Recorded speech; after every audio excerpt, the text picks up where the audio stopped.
Welcome to Small Business Celebration, and we're continuing our series on small business owners who are getting the move on. And our guest this week, well, she has the Alchemy, the universal cure and advice to help you grow a strong and profitable business. This is Small Business Celebration. Welcome, where we chat with real business owners who have real success and learn from them about what works, what doesn't, and who want you to know that there's a light at the end of the tunnel and it's not a train. Join us where you can learn something that you can use today to grow a strong and profitable business.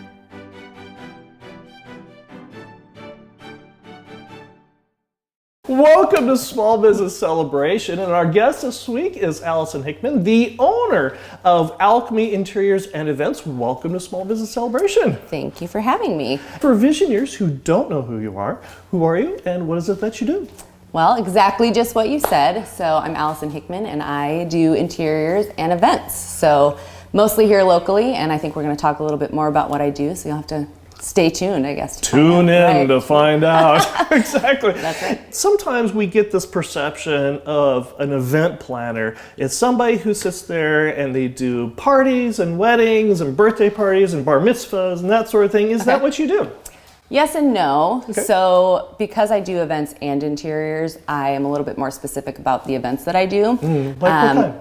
So typically I work with nonprofits, so that's the major chunk of events that I do. Right. Or weddings, and I don't do a lot of those either. Not to unsell myself from it, I love doing it, Sure. but it's not the major part of what I do. So typically not birthday parties and things like that, but I can do anything. Lately, what have been the kinds of events that you've been doing? Well, I would say most recently, and we've got a bunch of stuff coming up, so there's kind of an event season, right? So we just went through that kind of fall season. So I worked with the Bakersfield Angels, and they're a great nonprofit here that supports foster care youth and wraparound services. So they work with a lot of other organizations already here in town to provide wraparound services. So they had an event that I did with them called Cashed Out that was super fun. And I do the Wine, Women, and Shoes events with Heather Frank. So they are partnered with League of Dreams and Jessica Matthews over there. So I do that one. That was actually really fun. We get to do a fashion show and get to be really creative. So I like to think of myself more as like a creative designer, I guess, right, for an event as opposed to just a planner. So what's the difference between the two? Well, I think that planning is more about logistics and technical pieces, and those are really important for pulling an event off. But for me, where I usually start is just the creative piece of it, right? So like what we're walking into, what it's going to look like, and that's where the design piece comes in. The technical pieces and all of that is important, but as a guest, you don't ever want to see those pieces, right? You just want to see, like, you want to experience it. And so that's kind of where I usually start, is with the experience. And so planning is important, and details are important, and timeline is important, but that's not what people see. They just want, when they first walk in, they want to go, wow. Well, that's what I want. That's what I want them to, sure. to do, yeah. So I think that, yeah, absolutely. I want people to walk in and feel that moment of like, oh, this is exactly what I dreamed it would be, or better than I dreamed it would be, or those kinds of things. So. And one of the other things that you also do is you do interior design and decorating. Yes, I do. What is interior design and decorating, and why is it important, especially for the business owner? I think the premise is a little bit the same because we're trying to create a space. For me, it's about trying to create a space that functions well, at least in an interior space, but also in an event space. It's really important. And kind of just creating magic, right? That's kind of what alchemy is. It's that like science-y thing, right? We're going to mix chemicals together and like, poof, there's magic. Turning lead into gold? Hopefully. Hopefully I touched the right things. Right. But so in a lot of ways they're similar because you're creating this space and you're creating something that like, hopefully I'm able to see what it was that you really wanted, even if you couldn't express it, right? So then I'm showing it to you and you're like, oh, that is what I thought I want, you know? Sure, right. Because we can't always really express what we want. So in some ways they're really similar. In other ways, some of it's just about timing, right? So like the process is a little bit different. and depending on who you're working with. So it depends if it's a residence, and I'm working a lot of times with couples, or if it's a commercial property, you might be working with like a board or an architect or a contractor. So there's a lot of different elements.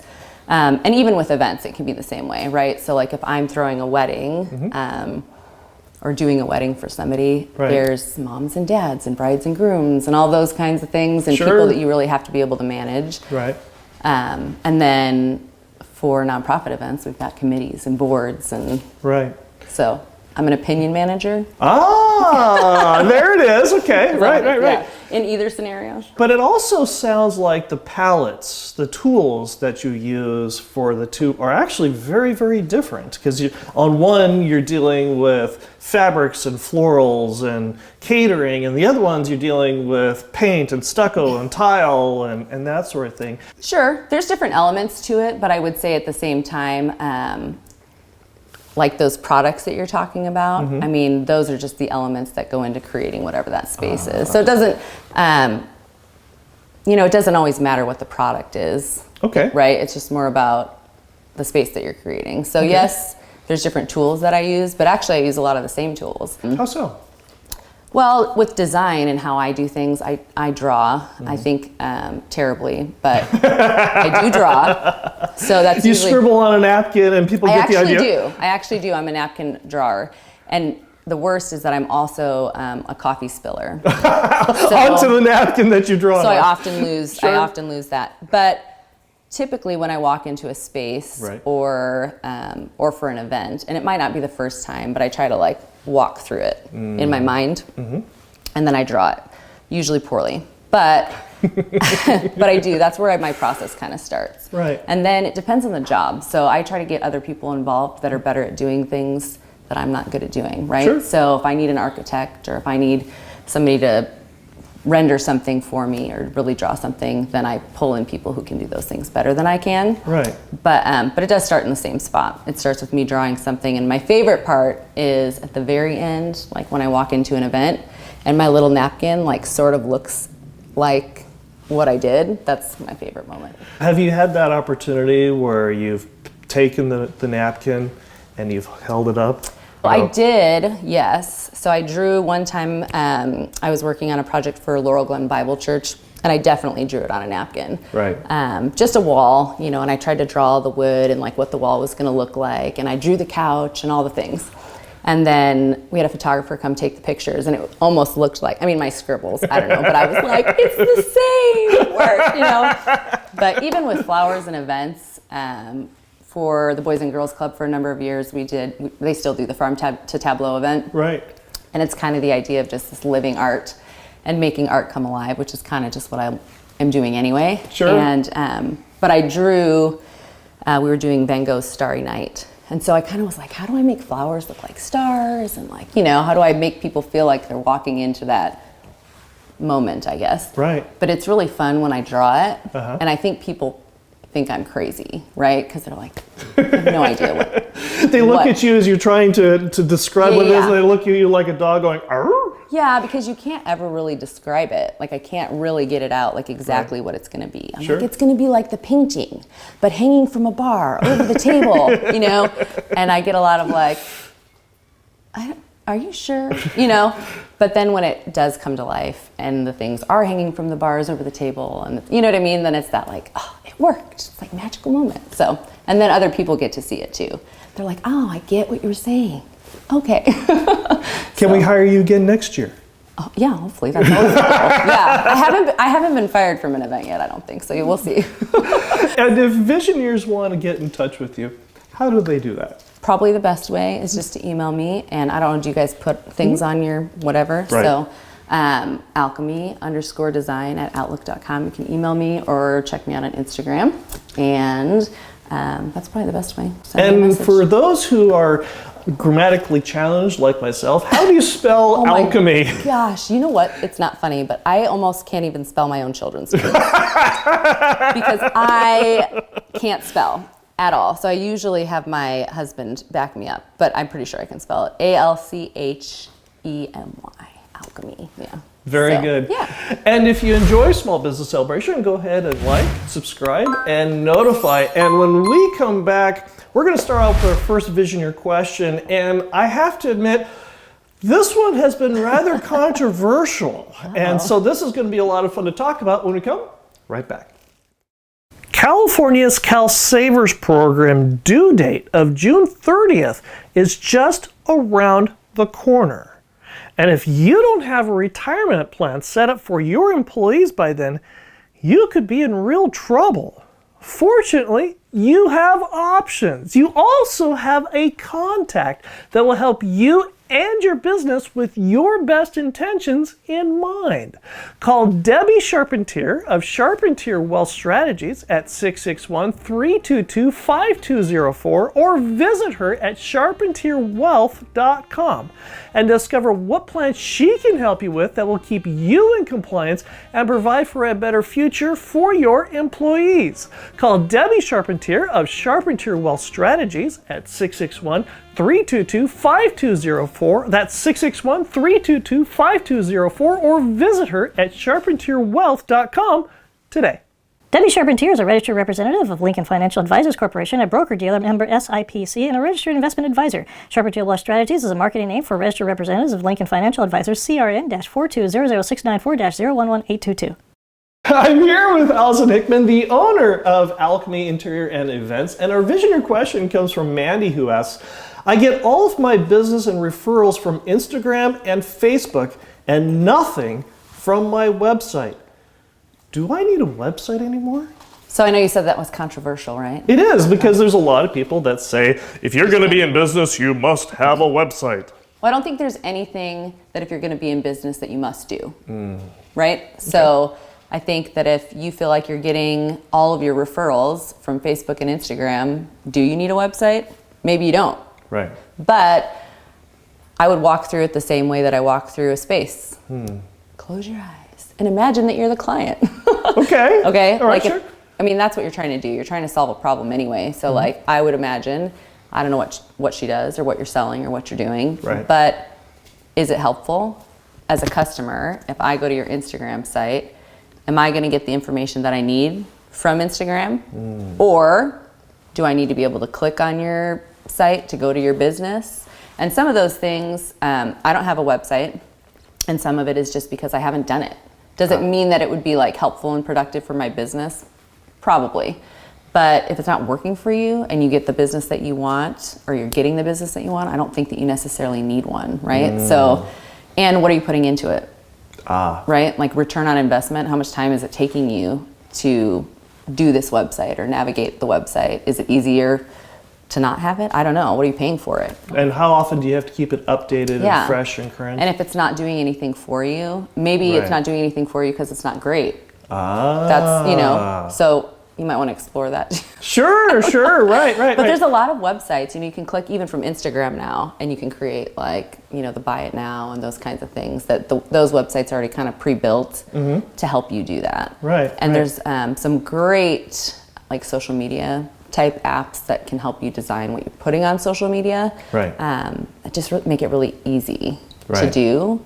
So I don't know, no, but maybe.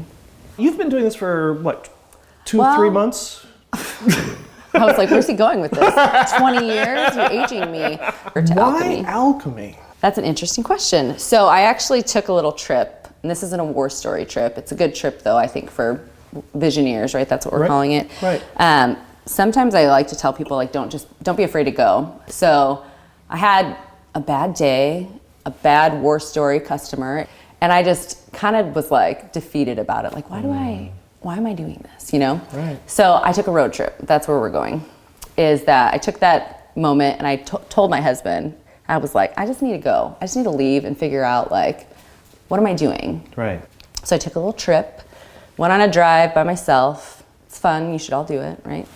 And I think that it was super beneficial for reinventing and restarting what I wanted to do. And that's where Alchemy came from. Did you think I was going to get back to it? Well, I wasn't sure either. I was being patient. Okay, look, I wasn't sure either, but I've had a glass of wine and I'm bringing it all back around. Okay, so that's where it started, okay? Right. So I'm on a trip, and I think that if we're listening, there's always something that we're going to hear. If you're listening, most of us aren't.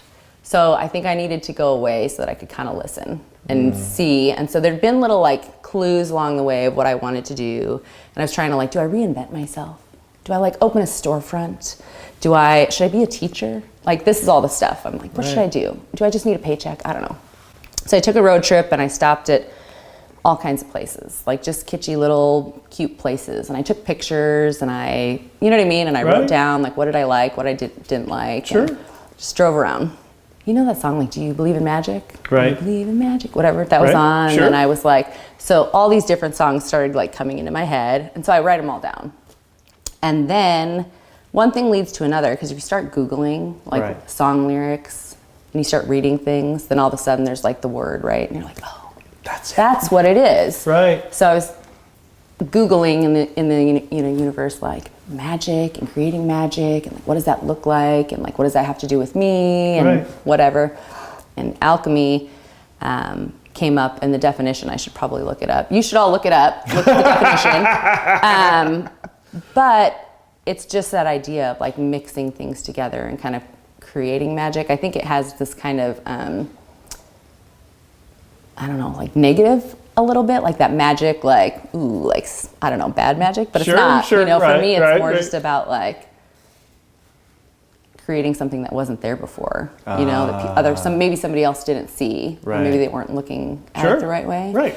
And so, long story short, that's kind of where alchemy came from. And there's a movie, because I have lots of kids, you may not know this yet, but I have 5 boys, and there's a movie called Big Hero 6. Ah, yes. In the movie, the older brother, like, shakes the little brother upside down because he's trying to invent the robots or whatever he does. And he says, like, you're not looking at it. Like, you have to look at it from a different perspective. Right? Like, upside down. And so that's really what it's about. Like, changing your perspective. Like, get out of your lane, go somewhere else, take a drive, like, see something that's different and that maybe somebody else can't see, I guess. And that's kind of alchemy for me. Like, and that's whether it's your house or your, job where you work, or your whatever your space is, or your event. Like, don't you want it to be kind of magical? I mean, I think we kind of do. Like, some houses have like some serious negative, like, space. Like, it's not great. Sure, right. I don't know. When you walk into a house or your house, like, I don't know. I feel like I want people to be like, this is cool. Not even it's cool, but like, this is you. Not it's cool. That cool is stupid. We don't care about cool. Cool's so passe, but you want it to be you. You want it to be you. Yeah, cool is passe. If you're trying to be cool, you've missed the mark. So this is a question that I ask periodically, and I always get a multitude of different answers, but what is your superpower? Okay, that was actually my favorite question on the list. I kind of ignored the rest of them because I really wanted to explore it. And I thought about super people like Superman, Batman, whatever. And they definitely have like more than one superpower. So I couldn't really think of anything that was clever. And like, if I could only fly, would that be enough, kind of a thing? I don't know. If Superman could only fly, would he still be super? I don't know. So, but my husband texted me, and it was quite darling. And it's almost Valentine's Day, so we're going to have to give him props, because who's the guy behind Batman? Robin? Alfred? No, not Robin. Oh, yeah, Alfred is the butler, yes. Alfred, yes. No, but Alfred's the superhero. He is, very much so. So Ryan's the superhero. He does all the things. But he said, because he's darling to me, he said, I'm creative and innovative, cutting edge, current, relevant, ahead of the times even. And I said that was really nice of him to say that. I would also say you have a vision no one else has, and you can see things others can't. You can see the end before you begin. I can't do that. That's what he said. That's pretty sweet. The reason we're talking with Alison Hickman, the owner of Alchemy Interiors and Events, is because of a Visioneer question that came from a Visioneer just like you. They want to find out, do we really need websites anymore? So if you've got a question, you've got a thought, reach out to us on LinkedIn, Facebook, and Instagram, and ask away. Who knows, your question could appear here on Small Business Celebration. So reach out to us on LinkedIn, Facebook, and Instagram today. We're here with Alison Hickman, the owner of Alchemy Interiors and Events, and our Visioneer question comes from Juan, who asks, "It seems that I'm meeting the same people at networking events over and over again. Where do you go to meet new prospects that is outside the norm?" Okay, so I know there's a question there. Where do I specifically go that's outside the norm? So we're going to save that answer for a minute. Can't wait. I don't know if I'm going to tell you where I go, but I think just in general, the question is like, if you keep, there's a saying, if you keep doing the same thing over and over again and expecting a different result, if you're going to the same events with the same people, you're going to be going to the same places with the same people. Right.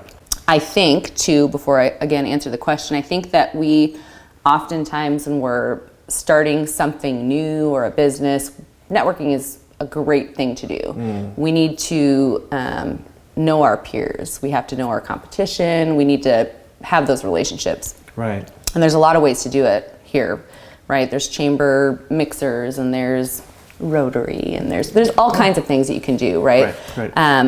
But it's the same people at the same places. So a couple of things. One, I think that when you go to those things, typically you're walking the same path, right? Like you're kind of all doing the same thing. We're all trying to find the person who might need our solution. Right. Networking isn't really the place to find that person. Right? Like if you're going to a chamber mixer because you want to get business from whoever, X, Y, or Z, that might not be the most successful way of going about it. Like if we're all just in a meeting together trying to sell each other things, like that's not very fun. Right.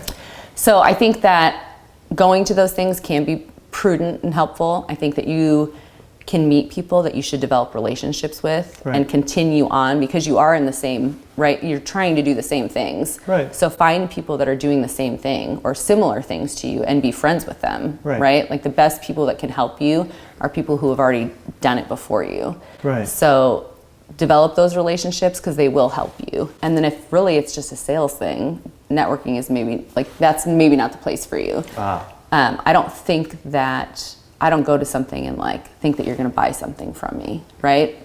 But it is about building relationships, and that's there. It is right. It's about relationships, and even in sales, if we talk more practically, they say 18 months to 2.5 years to be a successful salesperson in your industry, right? But we're all trying to sell ourselves a little bit, right? So how are we doing that? Where are we going? And what are you trying to get out of it? When you walk into a meeting for the first time and you have confidence and you have inner strength about what it is that you're promoting and you're walking into that meeting the first time, what is your approach to talking with the decision maker or if it's a couple, how do you navigate through that and do that successfully? Well, I think that your question, while somewhat vague, you're asking me a little bit about bringing confidence into a room and how do I navigate, because it's not always received well as a woman, right? Okay. I would say a couple of things, and some of it's more advice to onlookers, but I think that, and I think it's happening in the world right now, look, if another woman is succeeding, cheer for her kind of a thing. Right. But women, we don't naturally do that. That's not our instinct, typically. So I think I do have to navigate it, and I think being confident is important. But I think more importantly is understanding that my insecurity is not so different from anybody else's. So if I go into a scenario just, brazen and I know everything and I'm confident and I'm whatever, the coolest chick in the room, nobody wants that. That's not impressive, I guess. I don't know. Nobody wants that. Sure. But I think understanding your own insecurity and that we all kind of come from that place helps, because I need to be a listener. I have to listen to what they're telling me. And sometimes I get into trouble, right? I'll overtalk and oversell and be overconfident, and then I go home and I'm like, oh my gosh. What was I thinking? Why did I say that? Right. Sure. But at the same time, I think that it's a real thing. I think being a woman, in business, it's a real thing. You have to navigate what you say, how you say it, how it's being perceived by anyone, you know? So specifically, how do I navigate it? I just cry in the bathroom. No. I think that you do have to navigate it. You do have to navigate it with confidence, but also understand that like not everybody's gonna be into you, and some people are just like, some people are not your client, and it's okay to fire a client. It's okay to say no to a client. Right. And I also think that the part we talked about before, kind of knowing your customer, knowing who and what you're trying to sell to. We kind of talked about it earlier. Like I know when people walk into my house, I know I'm not for everyone. Like, and I might scare you, like, oh, you have a pink wall or whatever. And like, I get that. But I've developed good relationships in town with like other designers, and like I could say to you like, hey, she's the one for you, or like he's the one for you, and you'll hit it off and whatever, right? Right. The most important thing I think about creating space is like people have to trust you in any relationship, right? Like they have to trust that your vision is what their vision is. So, and how to communicate that to somebody can be pretty tricky, because they might not even know what it is. Sometimes I would like to go into a meeting like incognito and just see how it goes, right? Like, right. I don't know. I do think that we respond, even though we like to say that we don't. We respond to how people present themselves. We respond to how people look. We respond to what people drive up in. Right. We all do. It could be a positive or a negative. So like, I think kind of owning your own shit is part of it too. And I usually lead with something like, I got an accident on the way here, or like, I have 5 kids, and then I'm relatable. That might be a better key. Then I'm more relatable, right? Right. When you walked into my house before you got here, of course I'm thinking like, well, I want it to look nice in here, like designed. But the reality is my house is lived in, and my plants are dead, and I'll show you later. I mean, that's just being a real person, you know? So I think that's probably the only way to navigate it. And then going back to firing clients, as a woman, I feel like if what's being appreciated about you isn't the work that you're putting out, maybe don't do that work, you know? It might not be worth it. So there's other clients. What makes you wake up every morning?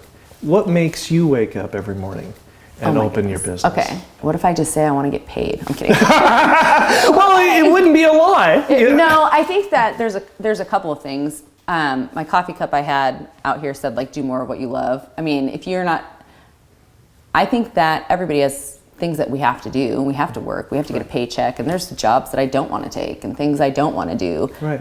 So sometimes I have to get paid, but most of the time it's because I'm doing something that I really enjoy doing. And if I didn't, I don't think I would really feel motivated to do it, right? So, which is why I start my day differently maybe than other people. I don't know, it's fun and it's creative, and I like to listen to music and like start the day with something, and my kids kind of hate it. It's the wake up call because I push play and then all the music plays. But yeah, I mean, have you ever watched The Matrix? Yeah. They talk a lot about like purpose, right? I mean, I know it's like out in the world, but like you got to have some kind of purpose. You got to want to do something that fills you up and gives back, and back to that networking thing, by the way. Right. That's more important, is making the relationships and connecting back to your community. I forgot about that part. Sorry, community. But serving, like you have to be able to serve with these people and like get involved in things that you're passionate about. And typically the things that you're passionate about or that you love will find a place to connect, right? Like there's a nonprofit or there's an organization that supports something that your business can help. So if you really want to like meet people and get involved, that would probably be a better way to do it. But I feel like that's what gets me kind of like excited, I guess, to do it. And nervous. We all think we're frauds. I don't know if anybody else, we all do, right? I am perfectly genuine all the time. No, I think that we all have a little bit of that insecurity, like, am I a real boy? Pinocchio. But I mean, we all have a little bit of insecurity, like I'm a fraud and I'm not really as good as right? Like we have that, and that's okay. But like, I don't know, find, love it and work through it, and people will tell you're good at it. I think if you're if you're doing what you love, right? Sure. Feedback, I don't know. If Visioneers want to get in touch with you, how do they do that? So best way is probably to go on my Instagram, my email, and phone number on there. So. And what is your email? Oh, that's hard. Alchemy Interiors and Events. At? Well, there's no at on Instagram. Oh, okay. That's your Instagram. No, email. You can email me to alchemy_design@outlook.com. So did I say that all right? Very good. Yeah. Well, thank you, Allison, for joining us here on Small Business Celebration. You're very welcome. I feel very celebrated. Very good. And I'll be right back with my final thought. California's CalSavers program due date of June 30th is just around the corner. And if you don't have a retirement plan set up for your employees by then, you could be in real trouble. Fortunately, you have options. You also have a contact that will help you and your business with your best intentions in mind. Call Debbie Charpentier of Charpentier Wealth Strategies at 661-322-5204 or visit her at charpentierwealth.com and discover what plan she can help you with that will keep you in compliance and provide for a better future for your employees. Call Debbie Charpentier of Charpentier Wealth Strategies at 661-322-5204. That's 661-322-5204 or visit her at charpentierwealth.com today. Debbie Charpentier is a registered representative of Lincoln Financial Advisors Corporation, a broker-dealer member SIPC, and a registered investment advisor. Charpentier Wealth Strategies is a marketing name for registered representatives of Lincoln Financial Advisors, CRN-4200694-011822. Wondering if you're accomplishing anything. Vincent Van Gogh is considered one of history's best artists of all time. And yet, during his day, by all metrics, he was considered a complete and utter failure. In fact, he only sold one painting his entire life. And by all indications, that painting was purchased out of pity. And yet, as despondent as he was, as much as he suffered for his art that he did, his paintings were of sunflowers, of portraits, and in fact, his most famous painting, A Starry Night, hardly has any black in it. And yet, when he committed suicide at the age of 37, he considered his entire life a complete failure. A couple weeks ago, I was watching an episode of Doctor Who, and Doctor Who took Van Gogh into a museum during the present day. And as they walked from room to room to room, from great master to great master, they finally came upon a room filled with the paintings of Van Gogh. And in that room, it was filled with patrons and students, all admiring the great works of Vincent Van Gogh. And Van Gogh began to cry because he had no idea the impact he had made on his community and the world.